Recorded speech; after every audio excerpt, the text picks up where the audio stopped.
Good evening, welcome to 7 PM live show. పెద్ద నోట్లు రద్దయి వారం గడిచిపోయింది. ఇప్పటికీ జనాలు క్యూలోనే ఉన్నారు. ఈ పరిస్థితి ఇంకెన్నాళ్ళు? నోట్ల ఎక్స్చేంజ్ కోసమో లేకపోతే కనుక డిపాజిట్ చేయడానికి రకాల ఆధారాలు అడుగుతున్నారు.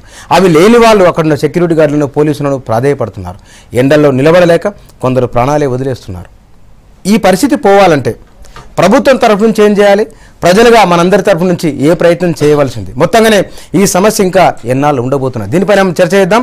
చర్చలో పాల్గొనేందుకు కాంగ్రెస్ నాయకులు బెలై నాయక్, అదేవిధంగా బీజేపీ నాయకులు నరహరి వేణుగోపాల్ రెడ్డి గారు ఇద్దరు ఉన్నారు. ఇద్దరికి నమస్కారం అండి. నమస్కారం సార్. బెలై నాయక్ గారు, వారం రోజులు అయిపోయింది, 7 రోజులు 8వ రోజు. ఈ పెద్ద నోట్లు రద్దయిన తర్వాత ఇంకా జనాలు క్యూలోనే ఏటీఎం ముందు బ్యాంకుల ముందు ఉన్నారు. ఇది ఎన్ని రోజుల్లో సార్ట్అవుట్ అయ్యే అవకాశం ఉందని అనుకుంటున్నారు? ముందుగా బ్లాక్ మనీ పోవాలనేటటువంటి ఆలోచన ప్రభుత్వానికి ఏదైతుందో అది మంచిదే, పోవాలని కాంగ్రెస్ పార్టీగా మేము కూడా కోరుకుంటున్నాం.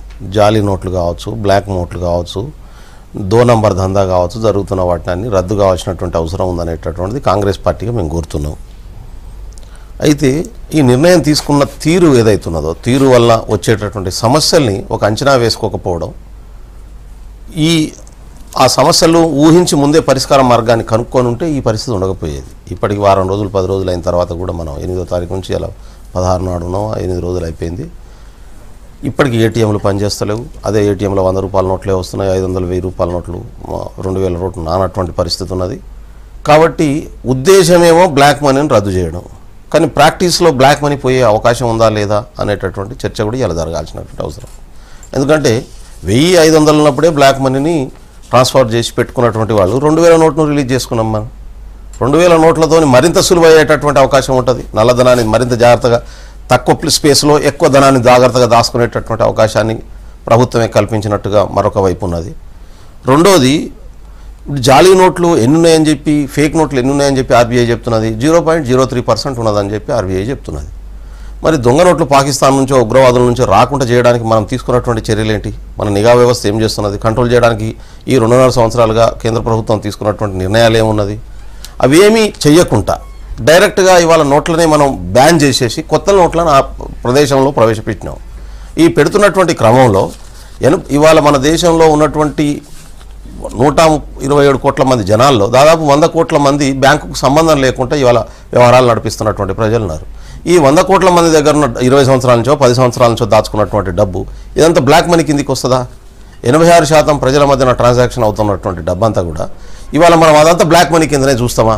వాళ్ళందరికీ ఇలా ఇబ్బంది ఏర్పడుతున్నటువంటి పరిస్థితి. దీన్ని ఎట్లా సార్ట్అవుట్ చేస్తారు? కాబట్టి ప్రభుత్వం నిర్ణయం తీసుకోకముందే ఆ ప్రయత్నం చేసి డైరెక్ట్గా ఏటీఎంల నుంచి తమ ఉన్నటువంటి టెక్నాలజీ ద్వారా ఏ రకమైన నోట్ను తీసుకొస్తున్నారు, ఎట్లా చేయాల్సినటువంటి అవసరం ఉంది. అవసరం అనుకుంటే 2 రోజులు కాకుండా 3 రోజులు లీవ్ పెట్టి అన్నీ అప్డేట్ చేసుకొని కనుక బ్యాంకులో చేరేటట్టు కనుక చేసుకొని ఉంటే బాగుండేది. అది చేయలేదు. రెండోది, రిలీజ్ ఆఫ్ మనీ కూడా ఎట్లా ఉన్నది అంటే మనం చూస్తున్నాం. ఇప్పుడు 4500 రూపాయలు రిలీజ్, ముందు 4000 అన్నది, ఇప్పుడు 4500 రిలీజ్ చేసుకోవచ్చు అంటున్నారు. అదేవిధంగా 20,000 బ్యాంక్ నుంచి దాన్ని 24,000కు పెంచినటువంటి పరిస్థితి ఉన్నది. రెండోది, 2000 రూపాయల నోట్ను మనం రిలీజ్ చేసినాం. 2000కు బదులు కనుక ప్యారల్గా 500 నోట్ను రిలీజ్ చేసి ఉంటే ఇంత సమస్య వచ్చి ఉండేది కాదు. 500 నోట్ను కనుక డిక్లేర్ చేసి 2000 ప్లేస్లో 500 నోట్ను ఇచ్చి ఉంటే 100 నోట్లు ఉన్నాయి అవైలబుల్, 500 నోట్లు ఉండేటివి. అసలు 1000-2000 నోట్లు అవసరం లేదు. ఇప్పటికి కూడా 1000-2000 నోట్లు, 2000 నోటు మీద కూడా ఇలా ప్రభుత్వం ఆలోచించాల్సినటువంటి అవసరం ఉంది. నీకు బ్లాక్ మనీ ఉండకూడదు అనుకుంటే ఈ పెద్ద నోట్లు తక్కువ లేకుండా ఉండడమే మంచిది. అది చేయాల్సినటువంటి అవసరం ఉంది. ఇప్పుడు అంటే ప్రభుత్వానికి ఒక ముందస్తు అంచనా లేని కారణంగానే, అంటే దీన్ని సైంటిఫిక్ వాళ్ళు స్టడీ చేయకుండా హడావిడిగా నిర్ణయం ప్రకటించడం వారు చెప్తుంది. అందుకే ఈ ప్రాబ్లం.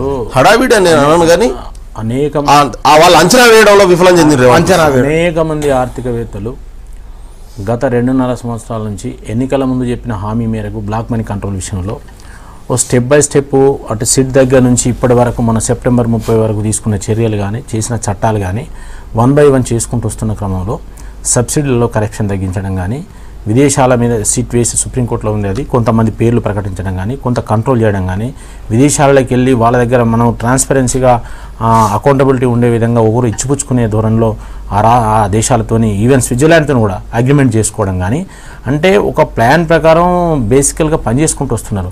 మనకు 60-70 ఏళ్ళ నుంచి కూడా పెట్టిన నల్లధనం అంతా కూడా ఒక్కసారి బయటికి రావాలంటే రాదు.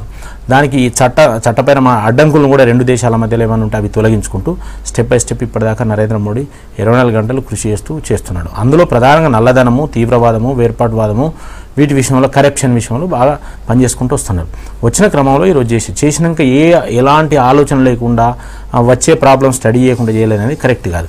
కానీ ఒకటి ఏమవుతున్నదంటే ఇప్పుడు ఆ నిర్ణయం తీసుకున్నప్పుడు ఇన్ఫ్లేషన్ ఆధారంగా నోట్స్ ప్రింట్ చేసుకుంటూ ఇది రీప్లేస్మెంట్ ఓన్లీ రిప్లేస్ చేసుకుంటూ ఆ యొక్క వాళ్ళకి ఇచ్చిన సమయం మేరకు ఆ వచ్చే డబ్బును కూడా తీసుకొని దాన్ని ఎప్పుడప్పుడు సార్ట్అవుట్ చేస్తున్నారు. ఇప్పుడు చూడండి, ఫస్ట్ 10,000 ఇచ్చారు, ఇవాళ 24,000 ఇస్తున్నారు, రేపు వచ్చే నెక్స్ట్ వీక్ 50,000 ఇస్తా అంటున్నారు. సేవింగ్ అకౌంట్స్, కరెంట్ అకౌంట్ ఇప్పుడు ₹1,00,000 ఇస్తున్నారు. అయితే ఈ రకంగా ఏటీఎంలలో కూడా పెరుగుతున్నాయి. ఏటీఎంలలో కారణం ఏంటంటే ఏటీఎంలలో కొద్దిగా ఆ లోపల పెట్టే అది ఏదైతే నోట్ సైజ్ ఏదైతే మారాలి. అయితే ఇవాళ నల్లధనం అంతా కూడా మనకు పొలిటికల్ మార్కెట్స్లో కానీ, తర్వాత వెపన్స్ మార్కెట్ కానీ, export and import, marriage, health, education, అలాంటి కన్స్ట్రక్షన్స్, రియల్ ఎస్టేట్స్, ఇలాంటి మార్కెట్స్లలో ఇవాళ నల్లధనం బాగుంది. అదంతా ఇప్పుడు బయటకు వస్తుంది. అయితే ఇవాళ 500-1000 రూపాయల నోట్ల పేరు మీద దాగి ఉన్న నల్లధనం మాత్రమే బయటకు వస్తుంది, మొత్తం నల్లధనం రాదు. నరేంద్ర మోడీ చెప్పారు ఇంకా అనేక రకాలుగా ఉంది, దాన్ని కూడా బయటికి తీస్తాం, ఇది ఫస్ట్ స్టెప్ అని చెప్పారు. దాన్ని బయటికి తీయడానికి జర్నల్కి వస్తున్న ఒక క్వశ్చన్ ఏంటంటే ఇవాళ మీరు పేపర్లలో ఫోటోలు వచ్చినాయి, మీ టీవీలలో కూడా వచ్చినాయి. ఆధారాలు చూపించడం కోసమే వాళ్ళ దగ్గర తగిన లేక అక్కడున్న సెక్యూరిటీని లేకపోతే కనుక పోలీసులను ప్రాధాయపడుతున్నారు. ఏ ఆధారాలు ఉన్నారు అంటే నేను వాళ్ళు వచ్చిన దాంట్లో ఒక ముసలాం అడుగుతుంది, నా దగ్గర ఇది ఆధార్ కార్డు లేదా, నేను తీసుకొని రాలేదు, ఎట్లా చేసి నా పైసలు నాకు మార్పించేటట్టు దండం పెడుతున్నా. మీకు ఒక విషయం చెప్తున్నా, బ్యాంక్ అకౌంట్ లేని వాళ్ళకి అసలు ఇది ప్రాబ్లమే లేదు. గ్రామాలలో అసలే వాళ్ళ బ్యాంక్ అకౌంట్ లేదనుకోండి, వాళ్ళ దగ్గర చిల్లర నోట్లు మాత్రమే ఉంటాయి. ఒకవేళ 500 1000 వాళ్ళ దగ్గర ఉంటే 1-2 నోట్లో ఉంటే అంతకన్నా ఎక్కువ అది ఈజీగా ఎవరికి ఇచ్చినా ఎట్లయినా మార్చుకోవచ్చు. కానీ బ్యాంక్ అకౌంట్ ఉన్న వాళ్ళందరికీ కూడా చక్కగా పోయి పేదవాళ్ళు ఎవరైనా కూలి చేసుకునే వాళ్ళు కానీ, రైతులు కానీ, ఎవరు కానీ వాళ్ళ అకౌంట్లో ఈ 500 నోటు 1000 నోట్లు వేసుకోవచ్చు. బ్లాక్ మనీ ఉన్న వాళ్ళు మాత్రమే వేసుకునేందుకు ఇబ్బంది. కానీ నీకు 2.5 లక్షల లోపు ఉన్న వాళ్ళందరూ కూడా ఈవెన్ 2.5 లక్షల కంటే ఎక్కువ ఉంటే కూడా వైట్ మనీ చక్కగా పోయి వాళ్ళ అకౌంట్లో వేసుకోవచ్చు. బ్లాక్ మనీ ఉన్న వాళ్ళు కూడా ఇంతకుముందు 45% కట్టిన వాళ్ళు 60% కట్టి కూడా వైట్ చేసుకోవచ్చు. ఇప్పటికీ ట్రాన్స్పరెన్సీ ఉంది, కానీ ఆ మనీని ఎందుకు కట్టాలి అనుకుంటేనే ప్రాబ్లం. ప్రభుత్వము దీన్ని ముందస్తు ఒక అంచనా వేసిందా, ఇగో ఇన్ని వేల ఏటీఎంలు ఉన్నాయి, ఇన్ని కోట్ల మంది ఖాతాలు ఉన్నాయి, ఇంతమంది ఇన్ని లక్షల కోట్ల రూపాయలు మనం బ్రేక్ చేస్తున్నాము, రేపు వారం రోజుల్లో ఈ సమస్యను సెట్ చేయాలంటే ఏం చేయాలనేది కనీసం అందరూ కలిసి లీక్ అవుతుంది అనుకున్నా సరే పేపర్ లీక్ కాకుండా ఒక ఇంటర్నల్ బృందం ఏమైనా స్టడీనే చేసి ఇంత ఉండేది కాదు. 100% స్టడీ చేశారండి. స్టడీ చేసిన తర్వాతనే దాన్ని అప్పటికే ఈ యొక్క నిర్ణయం తీసుకోకముందే ప్రింట్ చేసి బ్యాంకుల దగ్గర కూర్చునే అమౌంట్ ఆ నిర్ణయం రద్దు చేసినగా తెల్లారి నుంచే అమౌంట్ ఇవ్వడం మొదలుపెట్టారు. తర్వాత 500 నోట్లు ఇప్పుడు వచ్చాయి, తర్వాత రేపు 1000 నోట్లు వస్తున్నాయి, 100 నోట్స్ కూడా ప్రింట్ చేస్తున్నారు. కాబట్టి వాళ్ళకున్న ఇప్పుడు నరేంద్ర మోడీని ప్రింట్ చేయడం చేసేది కాదు కదా, ఆర్థికవేత్తలు, రిజర్వ్ బ్యాంకు దాని లెక్కలు పక్కలు ఇన్ఫ్లేషన్ చూసుకుంటూ ఎగ్జామ్ ఎట్లా పడితే అట్లా రిలీజ్ చేస్తే రేట్లు డౌన్ అని అయితే రేపు పెరగనే పెరుగుతాయి. కాబట్టి దానికి అంటే ఇప్పుడు నేను ఆర్థికవేత్తలు చెప్పే విషయాలు నేను మాట్లాడుతున్నాను. ఇవాళ దేశం అంతటి కూడా ప్రతిదానికి ఒక అకౌంటింగ్ రావాలనేది ఒకటి. ఇవాళ మీరు పోయి హోటల్లో ₹100 ₹19 మీరు వ్యాట్ కానీ లేకపోతే ఇంకా ట్యాక్స్ కడుతున్నారు. కడితే ఇవాళ అది గవర్నమెంట్కి పోతలేదు. ఎక్కడ మీరు ఇక్కడ పోయి ఏదైనా మార్కెట్లో పోతే బట్టలు కొన్నా కూడా దాని ట్యాక్స్ పోతలేదు, ఎగ్గొడుతున్నారు. కానీ రేపు మొత్తం కూడా ప్రజలు కట్టిన ట్యాక్స్ కూడా ప్రభుత్వానికి పోతలేదు. ఇవాళ భూముల విషయం వచ్చినప్పుడు ప్రభుత్వానికి ప్రాజెక్టుల రేటు తగ్గుతుంది, ల్యాండ్ అక్విజిషన్ రేటు తగ్గుతుంది. ఇవాళ మార్కెట్ వాల్యూకు అదేవిధంగా గవర్నమెంట్ వాల్యూకు, రిజిస్ట్రేషన్ వాల్యూకు 2 వాల్యూస్ ఉండే. రేపు ఒక ముఖ్యమంత్రి కూడా తన అసెట్స్ సబ్మిట్ చేస్తే గవర్నమెంట్ వాల్యూ సబ్మిట్ చేస్తున్నాడు, కానీ మార్కెట్ వాల్యూ సబ్మిట్ చేస్తలేరు. ఏ ముఖ్యమంత్రి, ఏ ప్రధానమంత్రి, ఏ రాష్ట్రపతి చేసినా అట్లాంటి పరిస్థితి మన దగ్గర ఉన్నది బ్లాక్ మనీ ఆ రూపంలో. ఇవాళ అట్లుండదు. ఇవాళ నేను ఒక ఎకరం ₹1,00,000 కొంటే ₹1,00,000 రిజిస్ట్రేషన్ చేసుకోవాలి.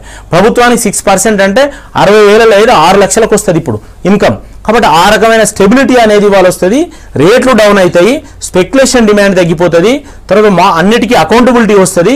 దీనివల్ల ఆర్థిక వ్యవస్థ స్థిరపడుతుంది. వాటి ముందు పబ్లిక్ లో ఇబ్బందులు అనేది కొద్ది రోజులు ఒక 50 రోజుల దాకా ఇది కొంత ఇబ్బంది ఉంటుంది అని ముందే చెప్పారు. ఇబ్బంది ఉండదని చెప్పాలి. ఏది కానీ ఆరోగ్యం చెడిపోయినప్పుడు దానికి ఇంజక్షన్ ఇవ్వద్దు అంటే ఇంజక్షన్ ఇస్తేనే అనారోగ్యం పోతుంది. అదేవిధంగా ఇవాళ మన దేశంలో ఉన్న అవినీతి కానీ సెప్టిక్ ఎందుకు అవుతుంది? సెప్టిక్ కాకుండానే కదా అనారోగ్యం ఏదైతే దేశానికి పట్టిన అవినీతి చేయడం ఉన్నదో దాన్ని తొలగించే ప్రయత్నం చేస్తున్నాయి. ఇవాళ నేను గ్రెయిన్ మార్కెట్కి వెళ్ళాను. గ్రెయిన్ మార్కెట్లో మా వరంగల్ మార్కెట్లో ట్రేడర్స్ చెక్స్ ఇస్తున్నారండి కమిషన్ ఏజెంట్లకు. కమిషన్ ఏజెంట్లు రైతులకు చెక్స్ ఇస్తున్నారు.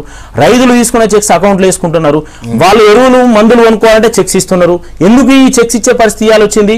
ఇది బాగా ఎన్ని రోజులు లిక్విడ్ యూజ్ చేస్తున్నారు, ఇప్పుడు చెక్ ఇస్తున్నాడు. పరిస్థితిని బట్టి మార్చుకున్నారు.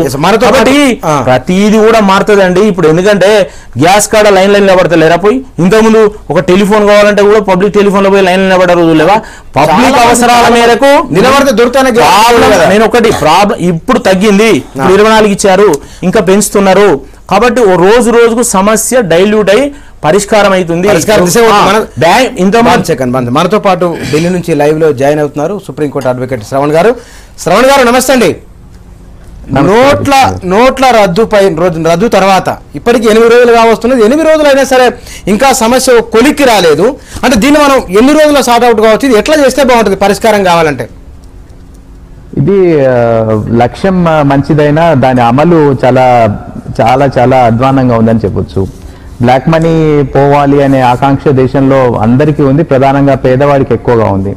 వాళ్ళందరూ కూడా దీన్ని స్వాగతిస్తున్నారు. ప్రతి ఒక్కరు కూడా డెసిషన్ మోడీ తీసుకున్న తర్వాత అరే భలే డెసిషన్ తీసుకున్నాడు, ఇది అవసరం ఈ దేశానికి అని అనుకున్నారు. కానీ అంటే అందరూ కూడా బ్యాక్ ఎండ్ ప్రిపరేషన్ జరిగిందా? ఆయన ఒకరోజు బ్యాంక్స్ హాలిడే ఇవ్వడము, ATMs లో కూడా క్యాష్ మొత్తం వచ్చేస్తుంది అని చెప్పడం, ఈ భరోసాతో ఒక నమ్మకం ఉండింది.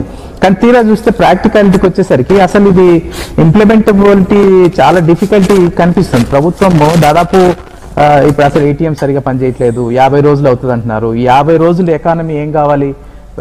అంతేకాకుండా ఈ మోస్ట్ సఫరర్స్ జీతాలు ఇచ్చే వాళ్ళు బాగానే ఉంటుంది, గవర్నమెంట్ జీతాలు, సెక్యూర్డ్ జాబ్స్ ఉన్న వాళ్ళు, అట్లాంటి వాళ్ళకి బాగానే ఉంటుంది, రిచ్ పీపుల్కి బాగానే ఉంటుంది. కానీ ఈ దేశం ఎక్కువగా నడుస్తున్నది ఇన్ఫార్మల్గా సెల్ఫ్ ఎంప్లాయిడ్ ఉన్న వాళ్ళు, ప్రొఫెషనల్స్, చిన్న చిన్న ఉద్యోగాలు చేసుకునే వాళ్ళు, వ్యవసాయదారులు, డైలీ వేజెస్, ఇట్లాంటి వాళ్లకు చాలా చాలా ఇది పెయిన్ఫుల్ డెసిషన్ గానే చెప్పొచ్చు. ప్రజలు అయినా కూడా స్వాగతిస్తున్నారు. ఇది మోడీ గారి అదృష్టం అనుకోవాలి. ఇంత ప్రజలకు ఇబ్బంది కలిగించే డెసిషన్ కూడా వాళ్ళు బాధిస్తూ మంచి డెసిషన్ ఇదని వాళ్ళు స్వాగతిస్తున్నారు. కానీ ఆయన ఇంకా చేయాల్సింది ఏమిటంటే బ్యాక్ ఎండ్ పొరపాట్లు జరిగినాయి, వాటిని చాలా స్పీడప్ గా కరెక్షన్స్ చేసుకోవాల్సిన అవసరం ఉంది. ఇప్పటికీ 8-9 రోజులు అయిపోతుంది, ఇంకా కరెక్షన్స్ చేయట్లేదు. చిన్న చిన్న ఏవో చేస్తున్నారు తప్ప స్కూల్ ఫీజు కట్టుకోవడానికి అలౌ చేస్తే ఏమవుతుంది, హాస్పిటల్ బిల్స్ కట్టుకోవడానికి అలౌ చేస్తే ఏమవుతుంది, ఇట్లాంటి బేసిక్ కొన్ని అలౌ చేయాల్సి ఉంటుంది. అవి చేయకుండా ఒక్కసారిగా తీసేయడం అనేది చాలా డిఫికల్టీ ఉంది. నిత్యావసరం అనేది అసలు December 30 వరకు అలౌ చేస్తున్నారు మీరు బ్యాంకులో కట్టుకోండి. అట్లాంటప్పుడు మార్కెట్లో అలౌ చేస్తే అయిపోయేది కదా December 30 వరకు. అంటే కొంత ఒక లక్ష్యం మంచిదే అయినప్పటికీ దాని అమలుకు విషయంలో సరిగ్గా బ్యాక్గ్రౌండ్ సరిగ్గా చేయలేదా, లేకపోతే మోడీ గారిని విత్ ఇన్ సెబటైజ్ ఏమైనా జరిగిందా అని కూడా అనిపిస్తుంది. ఒక రకంగా చూస్తే ఆయన సుప్రీం అయిపోయాడు పార్టీలో, ప్రభుత్వంలో. సో ఆయనకు ఈ సరైన కోఆపరేషన్ ఇవ్వకుండా ఆయన తీసుకునే మేజర్ డెసిషన్ కొలాప్స్ చేస్తే ఇప్పుడు ఆయనకు కూడా చెడ్డ పేరు వచ్చేస్తుంది కదా. ఇప్పటి వరకు 2.5 years లో ఇచ్చిన హామీలు ఏవి మేజర్ గా అమలు చేయలేదు. క్లీన్ గవర్నెన్స్ ఉంది అనేది ఒక అభిప్రాయం ఉన్నప్పటికీ కొంతమంది ఆరోపణలు వచ్చాయి సుష్మా స్వరాజ్ మీద, వసుంధర రాజే మీద, శివరాజ్ సింగ్ చౌహాన్ మీద, అట్లా చాలా మంది మీద ఆరోపణలు వచ్చినాయి. వాళ్ళ మీద ఏమి యాక్షన్ తీసుకోలేదు, సరే పోయిందిలేండి. కానీ ఆయన గవర్నమెంట్ వరకు పెద్దగా కరప్షన్స్ లేవు, గోటాలాలు ఏమీ లేవు, బొగ్గు గనుల కుంభకోణాలు లేవు, టెలికాం కుంభకోణాలు లేవు, కాబట్టి పర్వాలేదు, ఉన్న దాంట్లో బాగానే నడిపిస్తున్నాడు అని ఒక అభిప్రాయం వచ్చింది. కానీ హామీల అమలు విషయంలో మాత్రం పెద్దగా సక్సెస్ఫుల్ గా జరిపేందుకు సిస్టమ్ ఆయన కోఆపరేట్ చేయలేదని అనిపిస్తుంది. ఇంత మ్యాండేట్ వచ్చింది దేశంలో 30 సంవత్సరాల తర్వాత ఆయనకు మంచి మ్యాండేట్ వచ్చింది, మీరు గవర్న్ చేయండి, రాజాలు, కనుమోలీలు, కల్మాడీలు ఇట్లాంటి వాళ్ళందరినీ తరిమి కొట్టండి, ఎవరైనా ఈ డబ్బులు ఇచ్చిన వాళ్ళందరినీ కూడా ఓటుకు నోట్లు చేసిన వాళ్ళని, కుంభకోణాలు చేసే వాళ్ళని, దోపిడీ దొంగలను, బ్లాక్ మనీ హోల్డర్స్ను వాళ్ళని యాక్షన్ తీసుకోండి అని మ్యాండేట్ ఇచ్చారు. 2.5 సంవత్సరాలు ఏమీ చేయలేదు. బ్లాక్ మనీ తీసుకురమ్మన్నారు ప్రజలు, దానికి మ్యాండేట్ ఇచ్చారు. ఆయన తెస్తా అంటే ఈయన తీసుకొస్తాడు అనుకున్నారు, కానీ ఇంతవరకు ఏం చేయలేకపోయారు. ఇప్పుడు సడన్ గా ఒక డెసిషన్, సరే విత్ ఇన్ ఇండియాలో బ్లాక్ మనీ అనేది కొన్ని సెక్షన్స్లోనే ఉంటుంది. వాళ్ళపైన పెద్దగా యాక్షన్ మొన్నటి దాకా మీకు లాస్ట్ డేట్ ఇస్తున్నాను, ఆలోపు డబ్బు మీరు కట్టకపోతే యాక్షన్ తీసుకుంటాను, నేను ఏం చేస్తాను ఇంకా చెప్పాను, మాటలుగా చేతలు చూపిస్తాను. కానీ వాళ్ళ మీద ఏం చేయకుండా కామన్ మ్యాన్ కేసెస్ అయ్యేలాగా ఇది పెద్ద. ఓకే శ్రావణ్ గారు, మళ్ళీ మీ దగ్గరికి వస్తాను. నోట్ల రద్దు తర్వాత జనం ఎదుర్కొంటున్న సమస్యలపైన మనం మాట్లాడుతున్నాం. వెలానాయక్ గారు, వీరన్నది అక్కడ శ్రావణ్ గారు కూడా వీరిద్దరు అన్న దాంట్లో నిర్ణయం మంచిదే, మీరు అదే అన్నారు, నిర్ణయం మంచిదే, కానీ కొన్ని పొరపాట్లు జరుగుతున్నాయి, లేదా ముందస్తు వ్యూహం లేదు అన్నారు. అవును లేదు. ఇప్పటికైనా సరే మరి దాన్ని ఎట్లా సెట్ చేస్తే బాగుంటుంది అంటే 2 విషయాలు మాట్లాడుకోవాలి మనం. ఒకటి, బ్లాక్ మనీని అరికడతామనే పేరు మీద ఈ నిర్ణయం తీసుకోబడ్డది కాబట్టి ప్రజలంతా అందరూ సపోర్ట్ చేస్తున్నటువంటి పరిస్థితి ఉన్నది. అయితే ఇది బ్లాక్ మనీని కంట్రోల్ చేయడానికి ఉపయోగపడుతుందా లేదా అనేది ప్రశ్న నంబర్ 1. నంబర్ 2, అసలు ఈ నిర్ణయం వెనుక వేరే ఏమన్నా ఉద్దేశాలు ఉన్నాయా? ఇప్పుడు సోషల్ మీడియాలో హల్చల్ చేస్తున్నది, అదానీల కోసము అంబానీల కోసమే ఈ నిర్ణయం తీసుకోబడ్డది అనేటటువంటి ఒక చర్చ జరుగుతున్న తర్వాత నేను కూడా కొద్దిగా ఇన్వెస్టిగేట్ చేశాను, నాకు ఇంట్రెస్టింగ్ సబ్జెక్ట్ కాబట్టి. నాకు దృష్టికి వచ్చినటువంటి అంశాలు ఏంటంటే, ప్రధానమంత్రి గారు జపాన్ వెళ్ళినటువంటి సందర్భంలో అదానీ వాళ్ళ స్నేహితులుగా కూడా వెళ్తున్నటువంటి పరిస్థితి ఉన్నది. సాఫ్ట్ బ్యాంక్ అనేది జపాన్లో ఒక లీడింగ్ కార్పొరేట్ సంస్థ. అదానితో కలిసి ఇక్కడ సోలార్లకు సంబంధించినటువంటి ఒక $2,000 సంబంధించిన ఇన్వెస్ట్మెంట్కి సంబంధించినటువంటి అగ్రిమెంట్ జరిగింది. ఆ soft bank China commerce company Alibaba company ఏదైతుందో అది ఇవాళ వరల్డ్లోనే చాలా పెద్ద దిగ్బంధం ఫైనాన్షియల్ కామర్సింగ్ చేస్తున్నటువంటి దాంట్లో. ఇక్కడ మన పేటీఎం లాంటి ఆన్లైన్ పేమెంట్ సిస్టమ్ దాంట్లో కూడా 40% షేర్స్ ఇవాళ దానియే ఉన్నటువంటి పరిస్థితి ఉన్నది. కాబట్టి ఈ అదానీ గ్రూప్కు సంబంధించినటువంటి కంపెనీలకు, అంటే ఆన్లైన్ బ్యాంకింగ్ సిస్టమ్ నడిపించేటటువంటి కంపెనీలకు ఈ నిర్ణయం వల్ల మేలు జరుగుతున్నటువంటి పరిస్థితి ఉన్నది. నిన్న ఒక్కరోజే పేటీఎం ద్వారా 50 లక్షల ట్రాన్సాక్షన్ జరిగినటువంటి పరిస్థితి ఉంది.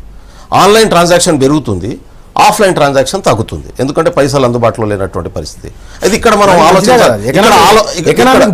ఇక్కడ ఆలోచించాల్సినటువంటి ముఖ్యమైనటువంటి పాయింట్ ఏంటంటే, అంటే బ్యాంకింగ్ సెక్టర్తో లింక్ ఉన్నటువంటి వాళ్ళందరికీ ఇది ఉపయోగంగా ఉంటుంది, అక్కడ బ్లాక్ మనీని కంట్రోల్ చేయడానికి ఉపయోగపడుతుంది. అయితే భారతదేశ ఆర్థిక వ్యవస్థ సాంప్రదాయ ఆర్థిక వ్యవస్థలో ఉంది. భారతదేశ ఆర్థిక వ్యవస్థ అంతా కూడా 80% ఇవాళ మొత్తం ట్రాన్సాక్షన్స్ కామన్ మ్యాన్ దగ్గర ఉన్నటువంటి పరిస్థితి ఉన్నది. అయితే ఈ ట్రాన్సాక్షన్స్ అన్ని ఆఫ్లైనే జరుగుతాయి. ఈ ఆఫ్లైన్ ట్రాన్సాక్షన్ పూర్తి స్థాయి ఆన్లైన్గా మార్చడం వలన పెట్టుబడిదారులకు, బడా బ్యాంకులకు మేలవుతుంది. వీళ్ళంతా ఎవరికి పైసలు ఇస్తున్నారు, ఎవరికి లోన్లు ఇస్తున్నారు? రైతులకు అప్పు ఇస్తున్నారా? ఇవాళనే దాదాపు 7,000 కోట్లను SBI రద్దు చేస్తూ నిర్ణయం తీసుకున్నటువంటి పరిస్థితి ఉన్నది. ఎవరి దగ్గర ఉన్న పైసలు? భారతదేశాన్ని వదిలిపెట్టి పారిపోయినటువంటి ఒక పారిశ్రామికవేత్తకు 1,200 కోట్లు రద్దు చేసింది. ఒకవైపు ఏమో ప్రజలంతా రోడ్ల మీద నిలబడి ఇబ్బందులు పడుతున్నటువంటి పరిస్థితి ఒకవైపు ఉంటే, 7,000 కోట్ల రూపాయలు హైదరాబాద్కు సంబంధించిన ఒక డైమండ్ వ్యాపారికి 64 కోట్ల రూపాయలని రద్దు చేసినటువంటి పరిస్థితి. ఇన్ఫ్రాస్ట్రక్చర్ కంపెనీలకు, ఆంధ్రప్రదేశ్ సంబంధించిన కంపెనీలకు ఒక్కొక్క 60 కోట్లు 70 కోట్లు రద్దు చేసినటువంటి పరిస్థితి. వీళ్ళందరూ పే చేయలేనటువంటి వాళ్ళ కింద రద్దు చేసిండ్రు. ఒకవైపు ఏమో మన రైతులకు దాదాపు 2,400 మంది రైతులు ఇవాళ బ్యాంకు అప్పులు కట్టలేక ఆత్మహత్యలు చేసుకున్నటువంటి పరిస్థితి ఉన్నది. అంటే భారతదేశంలో సామాన్యునికి ఒకవైపు ఉంటే, సామాన్యుని ఆర్థిక ఒకవైపు ఉంటే, దానికి ప్రయోజనం ఇచ్చే నిర్ణయం కాకుండా పెట్టుబడిదారులకు ప్రయోజనం ఇచ్చే నిర్ణయంగా ఇది మారుతున్నటువంటి పరిస్థితి ఉన్నది. అట్లా ఒకవేళ ఆ కోణం నుంచి తీసుకొని ఉంటే మాత్రం ఖచ్చితంగా ఇది మన భారత మధ్యతరగతి ఆర్థిక వ్యవస్థను విచ్ఛిన్నం ఒక అంశం. అది రెండోది ఇది ఒక అంశం. దీన్ని మనం కన్క్లూడ్ చేయాలనేది ప్రజలను రోడ్ల మీద నుంచి, అంటే ఇప్పుడున్నటువంటి సమస్యలను అధిగమించడానికి ప్రభుత్వం వెంటనే 500 నోట్ను ప్రజల మధ్యకి తీసుకొచ్చేటటువంటి ప్రయత్నం చేయాలి. లేదా ఇప్పుడు ఈ నోట్లన్నీ కూడా 30 దాకా చెల్లుబాటులో ఉంటాయని ప్రభుత్వం చెప్తున్నది. ప్రభుత్వ కార్యాలయాల్లో తీసుకోవచ్చు అని చెప్తున్నారు, హాస్పిటల్లో తీసుకోవచ్చు అని చెప్తున్నారు, బస్ స్టాండ్లో తీసుకోవచ్చు అని చెప్తున్నారు, పెట్రోల్ బంక్లో తీసుకోవచ్చు అని చెప్తున్నారు, ఈవెన్ విమాన సర్వీస్లో తీసుకోవచ్చు అని ప్రభుత్వం చెప్తున్నారు. కానీ ఎవరు తీసుకుంటలేడు. పెట్రోల్ బంక్లో అక్కడక్కడ తీసుకుంటున్నారు. అయితే ఇప్పుడు ఆల్రెడీ మనకు చెల్లుబాటు ఉన్నది నోటు కాబట్టి ఈ నోటును మీరు ఈ సమస్యలు అధిగమించేదాకా కంటిన్యూ చేసే అవకాశం ఏముందని ఆలోచించండి. ఇప్పుడు రేపు ప్రభుత్వం మళ్ళీ ఏటీఎంలు బాగు చేసుకోవడానికి ఒక వారం రోజులో 10 రోజుల్లో పట్టేటటువంటి అవకాశం ఉంది. స్టెప్ బై స్టెప్ రిప్లేస్ చేసుకుంటే కరెన్సీ మార్చుకోవడం మంచిదే. ఆ దొంగ కరెన్సీ పెట్టుకున్న వాళ్ళు కొలాప్స్ అవుతారు అనుకుంటున్నాం. కానీ కాకుంటే కూడా మరి జనవరి 1వ తారీఖు నుంచి మన గౌరవ ప్రధానమంత్రి మోడీ గారు చెప్పినట్టు ఒక్కొక్క అకౌంట్లో మనం 15 లక్షల రూపాయలు వేయబోతామా? దీని నుంచి వచ్చేస్తుంది ఆ పరిస్థితి. అటువంటి ఆర్థిక వ్యవస్థ వస్తే మంచిది, అందరం బాగుపడతాం, ప్రజలు బాగుపడతారు. అటువైపు తీసుకెళ్ళగలుగుతామా? మెజారిటీ ప్రజల ప్రయోజనాల రీత్యా ఇది ఆలోచించి ఆ వైపు డైరెక్షన్ తీసుకోవాల్సినటువంటి అవసరం ఉంది. రెండోది, ఇప్పుడు ఉన్నటువంటి మన మొత్తం డబ్బులో డాలర్ల రూపంలో ఇలా బయట దేశాల్లో ఉన్నది. దానికోసం మనం ప్రయత్నం ఏం చేసినాం, ఇంతవరకు $1 తీసుకురాలేకపోయినావు. మొదటి 100 రోజుల్లోనే ఆయన వచ్చేస్తాయి అనుకున్నాం, మొత్తం 100 రోజుల్లో వస్తాయని చెప్పి వాగ్దానం చేసినాం. 100 రోజులు దాని విఫలమవుతున్నటువంటి వచ్చినటువంటి క్రమంలో దాని నుంచి బయటపడడం కోసం తీసుకునే నిర్ణయం ప్రజలు కూడా ఆలోచించాల్సిన. ఒకటి, ప్రజల సొమ్ము బ్యాంకుల్లో ఉన్నది, బ్యాంకులో పంగనామాలు పెడుతున్నారని వదిలేస్తున్నారు, మామూలు జనం రోడ్డు మీద పెడుతున్నారు, ఒక అంశం. రెండోది, ప్రభుత్వం ఇంకా కొన్ని దీని మీద చర్యలు తీసుకోవాలనేది. ఇప్పుడు ప్రభుత్వ పరంగా ఇప్పుడు బ్యాంకులలో కానీ నల్లధనం కానీ అవినీతి కానీ ఇవన్నీ కూడా నరేంద్ర మోడీ వచ్చినాకనే రాలేదు, నరేంద్ర మోడీ రాకముందు లేవని కాదు. కానీ ఇప్పుడు ఉన్న వ్యవస్థను ప్రక్షాళన చేసి మొత్తం అంటే అంతరాలు ఇప్పుడు ఏంటంటే డబ్బు లేని వాళ్ళు, పేదలు, మధ్యతరగతి వాళ్ళు, అత్యంత రిచ్ పర్సన్స్ మధ్యలో ఉన్న ఈ గ్యాప్స్ కానీ, లేకపోతే ఈ బ్లాక్ మనీ ఏదైతే ఉన్నదో ట్రాన్స్పరెన్సీ లేకుండా ఇప్పుడు ఎక్కడెక్కడైతే రియల్ ఎస్టేట్ లాంటి కొన్నిటి మీద ఎట్లా ఇన్వెస్ట్ చేస్తున్నారో ఇదంతా కూడా ఒక లెవెల్కి రావాలి, ఒక అకౌంటబిలిటీకి రావాలనే దానికి కొన్ని చర్యలు తీసుకోవాల్సిన అవసరం ఉంది. ఇప్పుడు ఒక ట్రాక్ మారినప్పుడు కుదుపు తప్పదు, అట్లనే కుదుపు అనేది వచ్చింది, దాన్ని కాదంటలేము. దాని సమస్యను సొల్యూషన్ మీరు అన్నట్టు పరిష్కారం చేయాలి. చేసేందుకు ప్రభుత్వం త్వరితగతిన ప్రయత్నం చేస్తున్నది. ప్రతిరోజు మధ్యరాత్రి దాకా కూర్చుంటున్నారు, చర్చలు చేస్తున్నారు, ప్రతిరోజు క్షేత్రస్థాయి రిపోర్ట్స్ తీసుకుంటున్నారు, తీసుకొని ఎక్కడికక్కడ చేస్తున్నారు. అయితే దీంట్లో ఏంటి అంటే ఓట్ల కొనుగోలు శక్తి కొంతమందికి తగ్గిపోతున్నదనే బాధ ఉన్నది. కొంతమంది ప్రాంతీయ పార్టీలకు, ముఖ్యమంత్రులకు ఓట్ల కొనుగోలు శక్తి తగ్గిపోవడం కానీ, ఓట్ బార్గెనింగ్ శక్తి తగ్గిపోవడం కానీ, లేకపోతే వాళ్ళు దాచుకున్న నల్లధనం మూటలు రూములలో పోసుకునే అవి పనికి రాకుండా పోవడం కానీ, ఇవన్నీ వాళ్ళకు ఒక్కసారి హార్ట్ అటాక్ తీసుకొచ్చినాయి. ఈ హార్ట్ అటాక్ తీసుకొచ్చే వరకు అన్ని రంధ్రాన్వేషణ చేస్తున్నారు. నరేంద్ర మోడీకి ఎవరితో సంబంధం ఉన్నది, ఎక్కడ దాచిపెట్టుకుంటాడు, ఏం చేస్తాడు, ఇవన్నీ అర్థం లేని ప్రశ్నలు. కాబట్టి ఆయన ఈరోజు కంకణం కట్టుకొని ఖచ్చితంగా నాని అనే తేడా లేకుండా, సొంత పార్టీ అనే తేడా లేకుండా, బయటి పార్టీ అనే తేడా లేకుండా ఈ దేశం మొత్తం ఒక ప్రక్షాళన చేయాలి అనే దానిలో ఆయన కంకణం కట్టుకున్నాడు. దాంట్లో కొన్ని ఇప్పుడు ఎప్పుడు కానీ ఒక మంచి నిర్ణయం తీసుకున్నప్పుడు రాజకీయ, ఆర్థిక, సామాజిక నిర్ణయాలలో నిర్ణయాలు తీసుకుని అందులో మార్పు వచ్చినప్పుడు తప్పనిసరి పిచ్చోడు అంటారు, లేకపోతే బెదిరిస్తారు, లేకపోతే అతను నిర్ణయం మంచిదే కానీ మాకు పనికి రాదు కదా అనుకుంటారు. ఇవి అవే జరుగుతున్నాయి ఇప్పుడు. కానీ ఈరోజు నేనేమంటున్నానంటే ఈరోజు ఇప్పటి వరకు ప్రతిపక్షాలు కానీ ఇవ్వాలి కానీ మీరు ఈ నిర్ణయం తీసుకున్నారు, దీంట్లోకి ఈ ప్రాబ్లమ్స్ వస్తున్నాయి, ఇది చేయండి అని ఒక సొల్యూషన్ ఎవరు ఇవ్వలేదు ఇప్పటివరకు. ఇవ్వకుండా ఏంటంటే విమర్శ చేస్తున్నారు. 2 రోజులు చూశారు, 3 రోజులు చూశారు, కొద్దిగా ప్రాబ్లమ్స్ ఉన్నాయి. కానీ మొన్నటికి ఇవాటికి మారింది పరిస్థితి, ఇవాటికి రేపటికి మారుతుంది. పబ్లిక్ కూడా డైవర్ట్ అవుతున్నారు, పబ్లిక్ కూడా బ్యాంకింగ్ సిస్టానికి డైవర్ట్ అవుతున్నారు, తర్వాత అకౌంటబిలిటీకి డైవర్ట్ అవుతున్నారు. మొత్తం ప్రాబ్లము ఇప్పుడు గ్రామాలలో బ్యాంకులు లేవండి, గ్రామాలలో బ్యాంకులు లేవు, ఎక్కడో ఒక దగ్గర 4-5 ఊళ్ళకో 10 ఊళ్ళకో ఒక బ్యాంకు ఉన్నాయి. ఆ గ్రామాలలో ఇప్పుడు మీరు వెళ్ళి చూడండి, మేము గ్రామాల్లో తిరుగుతున్నాం, రోజు పోయేస్తున్నాం, అక్కడ ఏం ప్రాబ్లం లేదు, వాళ్ళకి ఏం ప్రాబ్లం లేదు. కాబట్టి ఇప్పుడు లిక్విడ్ అమౌంట్ ఎవరైతే కొద్ది అమౌంట్ ఏదైతే ఉన్నారో వాళ్ళు ఈజీగా వాళ్ళు దాన్ని పెట్రోల్ పంపులు, వెహికల్ ఉంటే హాస్పిటల్స్ ఇప్పుడు ఇచ్చారు, అవకాశం ఇచ్చారు, ఎడ్యుకేషన్ సెంటర్స్ ఇంకా కొన్నిటికి ఇచ్చారు. కానీ ఇంకోటి ఇదే సమస్య ఇట్లే ఉంటే కనుక ఒక అంచనా, ఒక అనుమానాలు ఏమొస్తున్నాయంటే ఆర్థిక మాంద్యం వస్తుందేమనేది. అంటే ప్రజల దగ్గర డబ్బులు లేవు కాబట్టి ఈ డబ్బులు తక్కువైపోయి ఈ రోజు వరకు 28 మంది చచ్చిపోయినారు. నిర్ణయం తీసుకోయే ముందు గనక ప్రతిపక్షాలను అడిగి ఉంటే కూర్చోబెట్టి మాట్లాడి మీరు బాగుండేది. నంబర్ 1 అయిపోయినాక తెల్లారన్నా కూర్చోబెట్టి నిన్న సికింద్రాబాద్ లో ఒక ఉద్యోగి పోయి బ్యాంక్ దగ్గర నిలబడి చచ్చిపోయిండు, ఇంకో దగ్గర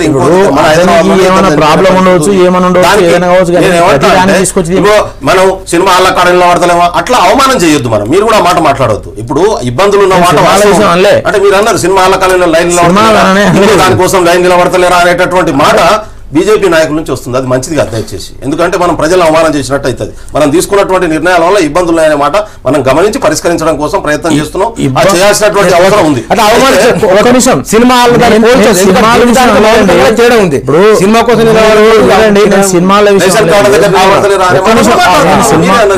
నేనేమన్నా అంటే నేనున్న గ్యాస్ కాడ, రేషన్ కాడ కూడా లైన్ నిలబడరు అని చెప్పి, ఏటీఎం కార్డు ఇంతకుముందు నిలబడరు అని చెప్పాను. ఏటీఎం వచ్చి 5-6 ఏళ్ళు అయింది. నేను ఏమంటున్నా అంటే ప్రాబ్లం లేదని నేను చెప్పలేదు, ప్రాబ్లం ఉంది, కొద్దిగా ఓర్చుకోవాల్సిన అవసరం ఉంది. ప్రభుత్వం త్వరితగతిన మార్పు వెంటనే చర్యలు తీసుకుంటున్నది. దాన్ని ఇమీడియట్ పరిష్కారం చేసేందుకు ప్రతిరోజు ప్రయత్నాలు చేస్తున్నది, మాట్లాడుతున్నది. నోట్స్ 500 నోట్లు వచ్చినాయి, 1000 నోట్లు రాబోతున్నాయి చెప్పారు. అందుకే అయితే ఇప్పుడు సాంప్రదాయ ఆర్థిక వ్యవస్థ కొలాప్స్ అవుతుంది ఏది కాదండి. ఎందుకైతే రెండు విషయాలు ఒకటి ప్రజల దగ్గర కొనుగోలు శక్తి తగ్గిపోయి లేకపోతే ప్రజలకి నష్టం లేదు. చూద్దాం, సేవింగ్స్ పెరిగినాయి ప్రజల దగ్గర. మీరిద్దరు రెండు పాయింట్లు వచ్చినాయి. ఒకటి గ్రామీణ ఆర్థిక వ్యవస్థ పైన అవ్వాలంటున్నారు, రెండోది ఏమీ కాదని మీరు అంటున్నారు. సరే శ్రవణ్ గారు ముందుగా అసలు మీకు ఎట్లా ఉంది మరి, మీకు మీ పరిస్థితి ఎట్లా ఉంది? నోట్ల రద్దయిన తర్వాత మరి చిల్లర దొరుకుతుందా లేదా? మీకు ఎట్లా తక్లీఫ్ ఉంది ఏమన్నా? బ్యాంకులో ఇన్ని రోజుల నుంచి నేను ట్రై చేస్తున్నా కానీ ఈ రోజు వరకు నేను తీసుకోలేకపోయినా. ఆల్మోస్ట్ ఒక 100 రూపాయల నోటు కూడా నా దగ్గర లేదు ఇప్పుడు ప్రస్తుతం. ఇప్పుడు మామూలుగా కూరగాయలకు పాలకు మా ఇంటి దగ్గర ఉండే చిన్న చిన్న దుకాణాల్లో తీసుకునేవాడిని. ఇప్పుడు నిన్న నేను ఈవినింగ్ రిలయన్స్కి వెళ్ళి తీసుకోవాల్సి వచ్చింది అక్కడ కార్డు ద్వారా. ఎందుకంటే రోడ్ సైడ్ ఉండే కూరగాయల దుకాణం వాళ్ళు కార్డ్ యాక్సెప్ట్ చేయలేరు పాపం. అల్టిమేట్గా ఈ రిలయన్స్ ఫ్రెష్, హెరిటేజ్ ఫ్రెష్లు, ఆ ఫ్రెష్, ఈ ఫ్రెష్ వాళ్ళందరికీ డెఫినెట్గా ఇది బెనిఫిట్ అవుతుంది. సరే వాళ్ళ కోసమే ఇది చేసినారని అనడానికి వీల్లేదు. కాకపోతే దీని ప్రభావం చాలా సెక్షన్స్ పైన ఉండబోయింది. ఇప్పుడు ఆల్రెడీ పడింది. ఎవరిని అడిగినా కూడా నేను జ్యూస్ తాగడానికి పోయినాం అనుకోండి, అక్కడ ఏమిటి మీ మీద ప్రభావం, మోడీ బాగా చేసినాడంటే చాలా బాగా చేసినాడు. మరి మీ బిజినెస్ ఎట్లా నడుస్తుందంటే 70% బిజినెస్ లేదు అంటున్నారు. అంటే వాడు 2-3 రోజులు రెసిస్టెన్స్ అవుతుంది కానీ ఇంకెక్కువ అయ్యే కొద్దీ కట్టలు తెంచుకునే ప్రమాదం ఉంటుంది. ఇది ఎంత కాలం ఉంటుందని మీ అంచనా? మీ ఇక్కడ అధికార కేంద్రం దగ్గరలో ఉన్నారు కాబట్టి 50 రోజులని ప్రభుత్వం ఉంటుంది. 50 రోజులు భరించడం చాలా కష్టమవుతుంది. ఆ లోపే కొన్ని మెజర్స్ తీసుకోవాలి. ప్రభుత్వం కూడా దీన్ని ప్రెస్టేజ్గా తీసుకోవాల్సిన అవసరం లేదు. ఎందుకంటే చాలా గొప్ప డెసిషన్ తీసుకున్నారు. మోడీ అదృష్టానికి దీన్ని ఎవరు వ్యతిరేకించడం లేదు. చాలా పొలిటికల్ పార్టీస్ తప్ప ప్రజలు పెద్దగా వ్యతిరేకించట్లేదు. దీన్ని దృష్టిలో పెట్టుకొని ప్రజలకు అసౌకర్యం కలుగుతుంది. రోజుల కొద్దీ, గంటల కొద్దీ మొత్తం ఫ్యామిలీలు రోడ్ల మీదకి వచ్చి నిలబడి వెయిట్ చేయాల్సిన పరిస్థితి, వాళ్ళ డబ్బుల కోసం వాళ్ళు వెయిట్ చేయాల్సిన పరిస్థితి. దాన్ని పోగొట్టడం కోసం ఏం చేస్తే బాగుంటుంది?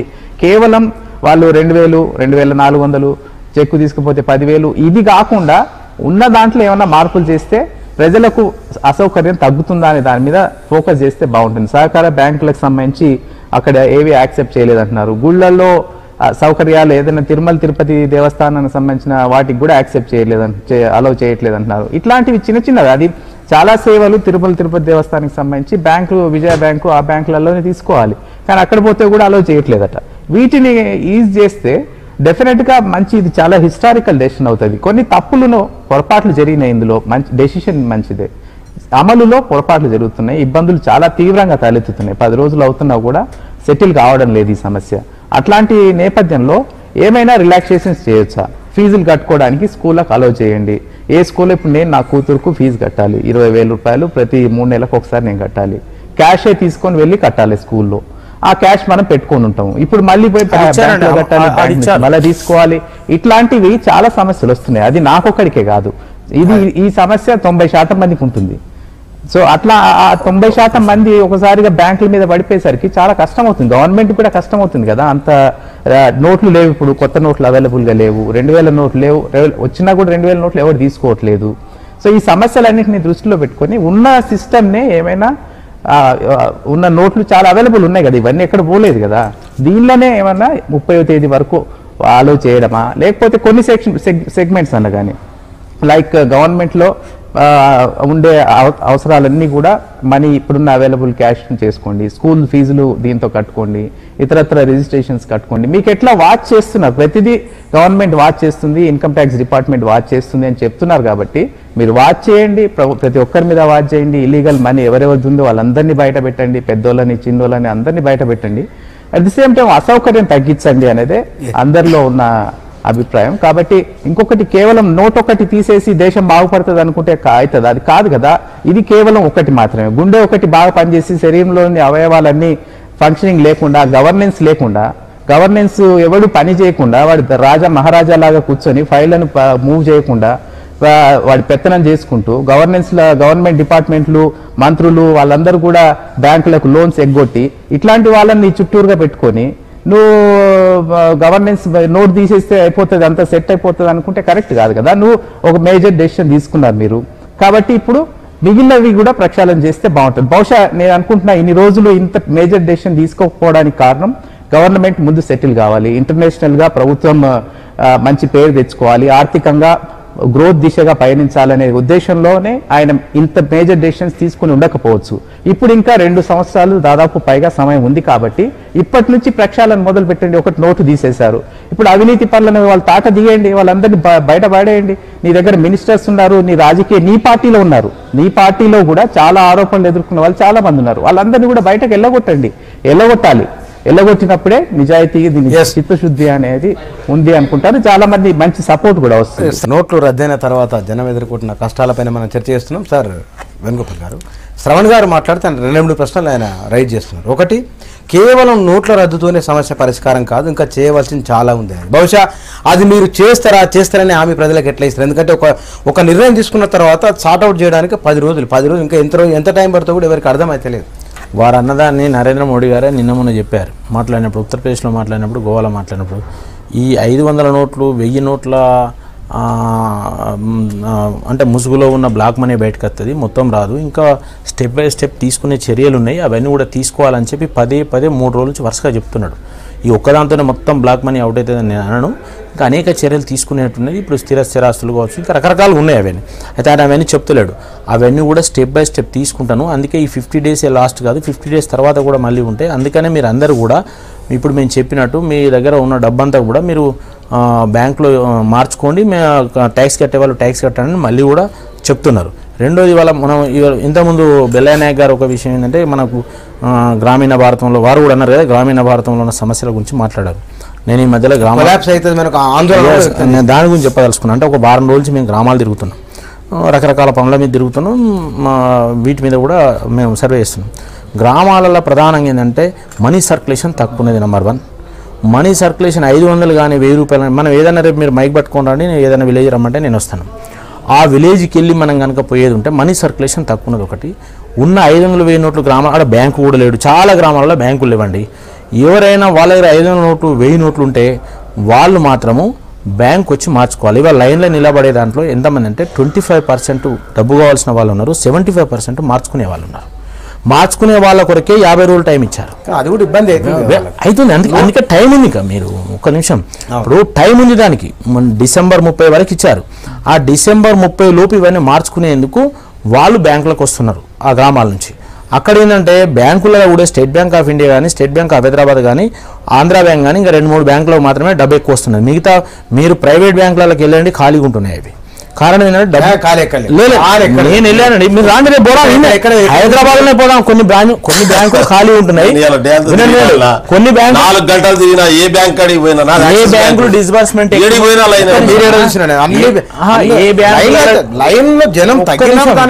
అంటే బ్యాంకులకు ఉండే అకౌంట్స్ కానీ, బ్యాంకులకు ఉండే ఖాతాలను బట్టి కూడా వాళ్ళకు వచ్చే డబ్బును బట్టి అదంతా వస్తున్నది. ఒక బ్యాంకులో ఎక్కువ ఉండి ఒక బ్యాంకులో తక్కువ ఉండడానికి కారణం ఇది.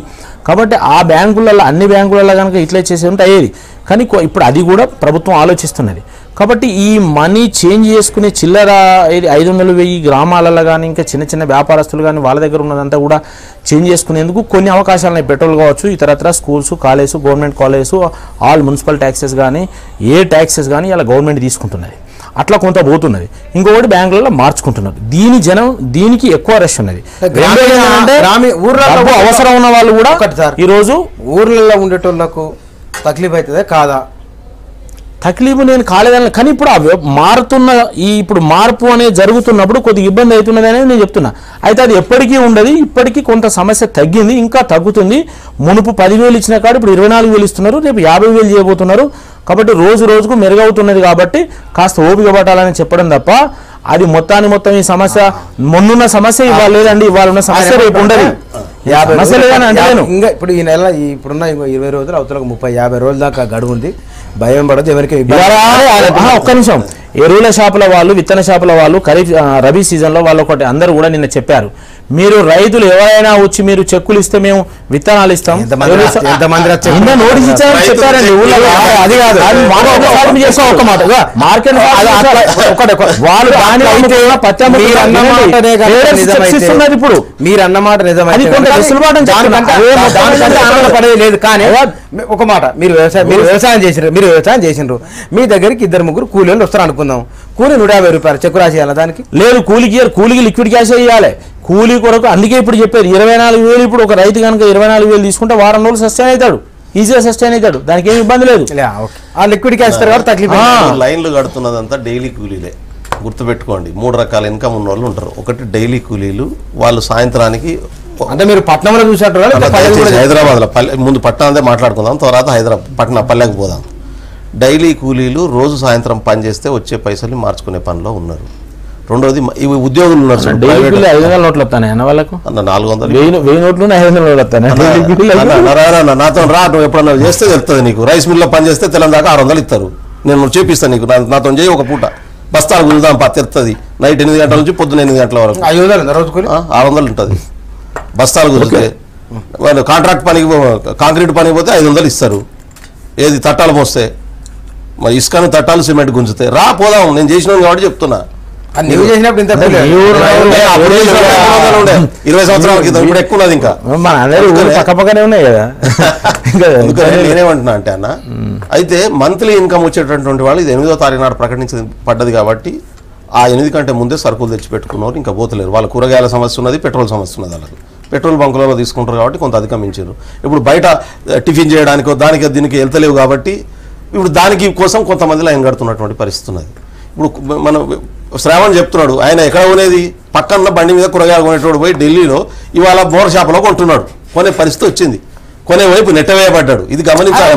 రెండోది బలవంతంగా కావాలనే నేను అంటున్నాను. నేను అదే చిల్లర ఖాతా నుంచి నువ్వు ఒక బ్యాంకింగ్ సిస్టమ్ లోకి వెళ్ళడం మంచిదా కాదా అది చెప్పిన తర్వాత అంటే ఇక్కడ వ్యాపారాలు 60% వ్యాపారాలు సెల్ఫ్ ఎంప్లాయ్మెంట్ కింద పెట్టుకున్నటువంటి కిరాణా షాపులని మూతపడతాయి రేపు.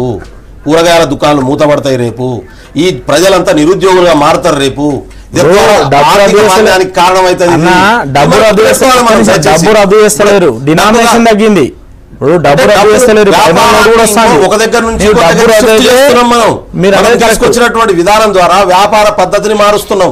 ఆ వ్యాపార పద్ధతి సాంప్రదాయ వ్యాపార పద్ధతి నుంచి కార్పొరేట్ వ్యాపార పద్ధతిగా మారుతున్నది. కార్పొరేట్ వ్యాపార పద్ధతిగా మారడం వల్ల భారత మధ్యతరగతి జనం కొలాప్స్ అవుతారు. మధ్యతరగతి వర్గం రేపు దెబ్బతింటది. హైదరాబాద్ లో 12 లక్షల అన్న దయచేసి వినాలే. 12 లక్షల స్మాల్ స్కేల్ ఇండస్ట్రీస్ ఉంటే 1,00,000 స్మాల్ స్కేల్ ఇండస్ట్రీలో రోజువారీ కూలీలకు ఇయ్యలేక ఈ వారం రోజుల నుంచి 5 రోజుల నుంచి పూర్తిగా బంద్ అయిన పరిస్థితి. మీరు కావాలంటే సర్వే చేయండి దయచేసి. 15 రోజులు ఇదే పరిస్థితి కొనసాగితే ఆ ఇండస్ట్రీస్ అన్ని కొలాప్స్ అవుతుంది. రీగ్రూపింగ్ ఆఫ్ ఇండస్ట్రీస్ మొదలవుతుంది. ఎకనామికల్ నోట్ల రద్దు తర్వాత జనం ఎదుర్కొంటున్న సమస్యలపైన మనం అన్ని వైపుల నుంచి చర్చ చేస్తున్నాం. మనం ఢిల్లీకి వెళ్దాం. శ్రవణ్ గారు, ప్రభుత్వం తరఫు నుంచి ఏమేం చేయాలో మీరు కొన్ని సూచనలు చేసిండ్రు, కానీ ప్రజల తరఫు నుంచి కూడా ప్రభుత్వానికి ఎట్లా కోఆపరేట్ చేయాలి, ఎట్లా చేస్తే ఎక్కువ టైం కాకుండా అతి తక్కువ టైంలో సమస్యను పరిష్కారం చేసుకునే అవకాశం ఉంటుంది? వాస్తవానికి ప్రజలు చాలా కోఆపరేట్ చేస్తున్నారని చెప్పొచ్చు. ఒకవేళ ఈ డెసిషన్ ఏ కాంగ్రెస్ ఇంకెవరన్నా తీసుకుంటే బీజేపీ సంబంధించిన వాళ్ళు ఇట్లా ఇంత పేషెన్స్గా ఉండే పరిస్థితి ఉండకపోవచ్చు. డెఫినెట్గా చాలా పెద్ద కరప్షన్ మూమెంట్ని మనం చూసాం. మొత్తం స్తంభించిపోయింది దేశం చాలా రోజుల పాటు. ఇప్పుడు ఇంత ప్యానిక్ సిచ్యువేషన్ వచ్చింటే ఏదో జరిగిపోయింది. ప్రజలు వాస్తవానికి చాలా సపోర్ట్ చేస్తున్నారు ప్రభుత్వానికి, నొప్పిని భరిస్తున్నారు. ఎవరిని అడిగినా కూడా ఇది చాలా మంచి డెసిషన్, దీనికి మనం సాక్రిఫైస్ చేయాలి, చిన్న చిన్న సమస్యలు ఉంటాయి కాబట్టి మేము సిద్ధంగా ఉన్నామని చెప్తున్నారు. అయితే వాళ్ళు కోఆపరేట్ చేస్తున్నారు కదా అని చెప్పి ఎక్కువ రోజుల పాటు వాళ్ళను ఇబ్బంది పెట్టడం ప్రభుత్వానికి సరికాదు. కాబట్టి ప్రభుత్వమే ఇప్పుడు ఈ దాదాపు 8 రోజుల నుంచి ఎక్స్పీరియన్స్ చూశారు. ఇన్ని రోజులు కొన్ని మెజర్స్ కూడా గవర్నమెంట్ చేస్తుంది. ఎట్లాంటివంటే ఇంకు పెట్టి ఇప్పుడు ఢిల్లీ లాంటి ప్లేస్లో బహుశా పట్టణాల్లో క్యూలో నిలబడలేని వాళ్ళు, ఎక్కువ డబ్బులు కావాల్సిన వాళ్ళు కూలీలను పెట్టుకొని చేస్తున్నారు అనేది ఒక పెద్ద ప్రచారం జరుగుతుంది. అది వాస్తవం కూడా. ఇప్పుడు మన ఏపీ భవన్ దగ్గర బ్యాంకు, ఆంధ్ర బ్యాంక్ ఉంది. అందులో అకౌంట్స్ చాలా మందికి బహుశా నీకు కూడా ఉండొచ్చు, నాకు కూడా ఉండొచ్చు, చాలా మందికి ఇక్కడ ఏపీ భవన్తో సంబంధం ఉన్న వాళ్ళకు ఉంటుంది. మనం తప్ప వేరే వాళ్ళు ఎవరెవరో ఇక్కడ డబ్బులు తీసుకోవడం, నిన్నైతే కొట్టుకోవడం కూడా కనిపించింది. పోలీసులు వచ్చి వాళ్ళను బయటికి తరిమేయాల్సిన పరిస్థితి వచ్చింది. సో అట్లాంటి వాళ్ళను ఎవరైతే అకౌంట్స్ ఉన్నాయి వాళ్ళను అలౌ చేసి వాళ్ళకి ఇన్కన్వీనియన్స్ లేకుండా చేయడము. తర్వాత టైమింగ్స్ సీనియర్ సిటిజన్స్కి ఒక టైం అనో ఉమెన్కి ఒక టైమింగ్ అనో ఇట్లా కొంత సెగ్మెంట్స్ పెట్టుకోవడము. తర్వాత గవర్నమెంట్ కూడా గ్రూప్స్కు గవర్నమెంట్ ఎంప్లాయీస్ ఉంటారు, కొన్ని ప్రైవేట్ ఇన్స్టిట్యూషన్స్ ఉంటాయి, ప్రతి డిపార్ట్మెంట్లో అకౌంట్స్ వింగ్ ఉంటుంది. వాళ్ళకు కొంత బల్క్ క్యాష్ ఇవ్వడం వల్ల ఆ ఇన్స్టిట్యూషన్లో ఉండే ఎంప్లాయీస్కు వాళ్ళు సర్క్యులేట్ చేసుకునే విధంగా ఏదైనా చర్యలు తీసుకుంటే బాగుంటుంది. అక్కడ ఇప్పుడు మీ ఆఫీస్లో ఉంది, బహుశా మీ ఆఫీస్లో ఒక 200 మంది మీ హెడ్ ఆఫీస్లో పనిచేస్తుంటారు. ఆ 200 మందికి 2,000 రూపాయలు చొప్పునో 3,000 రూపాయల చొప్పునో కొంత క్యాష్ అలౌ చేస్తే మీ జీతాల్లోనే కట్ చేసి మీకు ఇచ్చేటట్టుగా ఫెసిలిటీ చేస్తే మీరు పోయి క్యూలో నిలవాల్సిన అవసరం ఉండదు. పైగా మీ ప్రొడక్టివిటీ వేస్ట్ కాకుండా, టైం వృధా కాకుండా ఉండదు. మనం ఈరోజు ఎక్కడ చూసినా కూడా పని వదిలేసుకొని, సుప్రీంకోర్టులో అయితే అడ్వకేట్లు అందరూ కూడా వాళ్ళ కేసులు వాళ్ళ పనులన్నీ వదులుకొని ఆ క్యూలలో నిలబడుతున్నారు. వాళ్ళ అసిస్టెంట్స్, క్లర్కులు అందరూ కూడా పని పక్కకు పోయింది, క్యూలు వరుసగా 3-4 రోజుల నుంచి క్యూలలో నిలబడుతున్నారు. సో అదంతా పోవాలంటే కొంత మెకానిజం ఏర్పాటు చేయాలి. బహుశా కొన్ని ఆ మెజర్స్ తీసుకుంటున్నారు. అన్నిటికి మించి ఉన్న డబ్బుల్ని కూడా ఏమైనా సర్క్యులేట్ చేయొచ్చు కొన్ని అవసరాలకు, అట్లీస్ట్ లైక్ మెడికల్, హెల్త్, ఇది ఎడ్యుకేషన్, ఇట్లాంటి అత్యవసర సంబంధించిన ఏవైనా వాటి మెడికల్ షాపుల్లో డబ్బులు తీసుకోవట్లేదు, మెడికల్ షాపులో తీసుకోమని చెప్పొచ్చు. అట్లాంటి ఏవైనా ఎమర్జెన్సీకి సంబంధించిన వాటిల్లో ఈ ఉన్న క్యాష్ను తీసుకునే వెసులుబాటు కల్పిస్తే తప్పనిసరిగా చాలా ఫ్రీగా ఇది అవుతుంది. డెఫినెట్గా దీన్ని గవర్నమెంట్ తెలుసుకుంటే దీన్ని తొందరగానే రిజాల్వ్ చేయొచ్చు. ఓకే అండి శ్రవణ్ గారు, బెల్లనాయక్ గారు, మన తరఫు నుంచి ఏముండాలి అంటే ఒక్కటి చెప్పి నేను మన తరఫు నుంచి చాలా ప్రశ్నలు వేసారు మన తరఫు నుంచి అది చెప్పి, ఎందుకంటే ఒక కాలర్ ఇప్పుడే మాట్లాడి చెప్పింది ఏంటంటే, అన్న 20 సంవత్సరాలు కష్టపడి మేము పెండ్లికి ఇంటికి జబ్బును జమ చేసినాం. 20 సంవత్సరాలు ఏ సంవత్సరానికి ఆ సంవత్సరం తీసుకుంటే 2.5 లక్షలు మాకు వెసులుబాటు ఉండేది. కానీ 20 సంవత్సరాలు కష్టపడితే మేము 30 లక్షలు కూడగట్టినాం. ఇప్పుడు ఈ 30 లక్షలను బ్యాంక్ నుంచి మార్చుకోవాలంటే మాకు 2.5 లక్షలు దాటితే ఇన్కమ్ ట్యాక్స్ పడే అవకాశం ఉంటుంది. అదే ఒక్క రోజులో సంపాదించినా ఒక సంవత్సరం డబ్బు అయితేనే ఓకే, కానీ దీనికి మొత్తం దానికే పోయిన తర్వాత మాకేం మిగులుతాం? ఒకవైపు పెళ్లి చేయాలి మా చెల్లది, రెండో వైపు మేము ఆధారాలు చూపిస్తే దానికి ఇబ్బంది ఏమి ఉండదు. కాలర్ నుంచి వస్తున్నటువంటి అన్ని రకాల ఆధారాలు చూపిస్తే కనుక ఆదాయానికి మీ దగ్గర 20 సంవత్సరాలు 20 సంవత్సరాలు సంవత్సరానికి 50,000 చిట్టీలు వేసి జమ చేసిన దానికి ఆధారాలు ఏం చూపించలేరు ఎవరు, సాధ్యంగా. అట్లా ఇదే షో ఏం చేయాల్సిన అవసరం ఉంది? అటు పోదాం, ఇక ఏం చేయాల్సిన అవసరం ఉంది. మనం ఏం చేయాలి ప్రభుత్వానికి? రేపు 24వ తారీఖు వరకు ప్రభుత్వం ఈ నోట్లను అక్కడక్కడ చెల్లుబాటు చేయొచ్చు అని చెప్తున్నది. నేను ఇంకా స్పెసిఫిక్గా చెప్పదలుచుకున్నది ఏంటంటే, శ్రవణ్ గారు చెప్పినటువంటి వాటిని అన్ని బలపరుస్తుంది. ఒకటి, స్టేట్ అండ్ సెంట్రల్ గవర్నమెంట్ సంబంధించినటువంటి ప్రతి డిపార్ట్మెంటు ఈ నోట్లను ఏ రకంగామైనటువంటి state and central government state గవర్నమెంట్కి వచ్చే ఆదాయం బ్లాక్ మనీ కాదు, అది వైట్ మనీ అవుతుంది. కాబట్టి ఆ ట్రాన్సాక్షన్స్ అన్ని ఇదే మనీతోని కొత్త నోట్లు వచ్చే వరకు కంటిన్యూ చేసేటటువంటి పద్ధతి. దాంతోపాటు ఎమర్జెన్సీ సర్వీసెస్, వీటిని కూడా పాత నోట్లతోనే కంటిన్యూ చేసేటటువంటి పద్ధతిని కనుక తీసుకోగలిగితే ప్రభుత్వం మీద, బ్యాంకుల మీద ప్రెజర్ను తగ్గించవచ్చు. ఆల్రెడీ రాష్ట్ర ప్రభుత్వం తీసుకుంటున్నది. ఆల్ మున్సిపల్ ట్యాక్సెస్ కానీ, ఎలక్ట్రిసిటీ బిల్స్ కానీ, ఇతరతర ట్యాక్సెస్ కానీ అవన్నీ తీసుకుంటున్నది రాష్ట్ర ప్రభుత్వం గత కొద్ది రోజుల నుంచి. ఇంకా కేంద్ర ప్రభుత్వం కూడా ఎసెన్షియల్ కాదు కదండి వేణుగోపాల్ రెడ్డి గారు, అది ఎసెన్షియల్ కాదు కదా, అది రెవెన్యూ జనరేషన్. అది వెసులుబాటు కొరకే, అది వెసులుబాటు కొరకే. నేను ఏమంటున్నా, మున్సిపల్ లెవెల్లో, కార్పొరేషన్ లెవెల్లో, గ్రామాలలో ప్రజల నుంచి మీరేం ఆశిస్తున్నారు? ప్రజలు సహకరిస్తున్నారండి, ప్రజలు సహకరిస్తున్నారు. ఇప్పుడు ఇంతకుముందు కోదండ రామ్ సార్ చెప్పిన దాని ప్రకారం బ్యాంకింగ్ వ్యవస్థ మీద ప్రజలకు అవగాహన కల్పించాలని వారు ఒక స్టేట్మెంట్ ఇచ్చారు. వాస్తవం అది. గ్రామీణ ప్రజలకు ఈ యొక్క అవగాహన ఈ 1 వీక్ 10 డేస్లో ఎట్లయితే మీరు మీ దగ్గర నోట్స్ ఎన్ని ఉన్నాయి, ఎట్లా మీరు మార్చుకోగలుగుతారు, ఎట్లా మీరు బ్యాంక్ నుంచి పొందగలుగుతారు, ఎట్లా రేపు అకౌంటబిలిటీకి రాగలుగుతారు, మీ జన్ధన్ ఎట్లా యూజ్ చేసుకోవాలి, ఇవన్నీ కూడా కొంత ఎక్స్ప్లెయిన్ చేసేది ఉంటే అది కూడా పోతుంది అనేది వారు చెప్పారు. ఎన్ని రోజులు సమస్య పరిష్కారంగా అవుతుంది అనుకుంటున్నారు? వారు చెప్పారు కదా, ప్రధానమంత్రి గారు 50 డేస్ లోపు స్టెప్ బై స్టెప్ సమస్య తగ్గుతుంది. శ్రవణ్ గారు, ముగ్గురికి పెద్ద నోట్ల రద్దుతోని ఎంత ప్రయోజనం ఉంటుంది, దీని పర్యవసానాలు, దీని పరిణామాలు ఎట్లా ఉంటాయనేది ఇప్పటికిప్పుడు మనం జడ్జ్ చేయకపోవచ్చు, మరి కొంచెం సమయం తీసుకోవచ్చు. కానీ ఇప్పటికైతే బ్యాంకుల ముందు, ఏటీఎంల ముందు క్యూలు పోవాలంటే ప్రభుత్వం దీనికి సంబంధించిన ప్రత్యామ్నాయ చర్యలు తీసుకోవాలి. దానికి అనుగుణంగా మనము కూడా దానికి రెస్పాండ్ అయితే అనుకున్న దానికంటే కూడా తక్కువ రోజుల్లోని సమస్య పరిష్కారం అవుతుంది. Thank you.